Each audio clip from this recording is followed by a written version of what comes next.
ఆయన ప్రేమించడం అంటే దాని అర్థం ఏంటో చెప్తున్నాడు ఇక్కడ. మనము ఆయన ఆజ్ఞలను గైకొనుటయే దేవుణ్ణి ప్రేమించున్నారు. ఎంత అద్భుతం ఉందో చూసారా? అసలు దేవుణ్ణి ప్రేమించడం అంటే ఏంటో చాలా మందికి అర్థం కాదు. దేవుణ్ణి ఎలా ప్రేమించాలండి?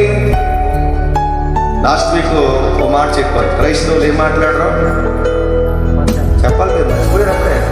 క్రైస్తవులు ఏం మాట్లాడరమ్మా? అబద్ధాలు ఎంత మంచిలో మీకు చాలా వందనాలు. కానీ ఏం చేస్తారంట? పాడతారు. మీరు మాట్లాడరా, ఏం చేస్తారు? అబద్ధాలనే పాడతారు. అందుకే ఎగ్జాంపుల్గా హల్లెలూయా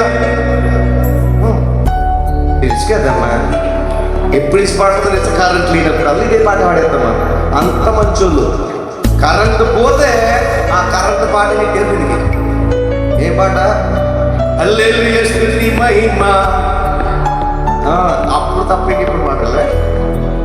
పాటేమో హల్లెలూయా స్తుతి మహిమ ఎల్లప్పుడు అని చెప్తూనే మనం ఎల్లప్పుడూ స్తుతిస్తున్నామా? అప్పుడప్పుడు అప్పుడప్పుడు కదా. నిజమే.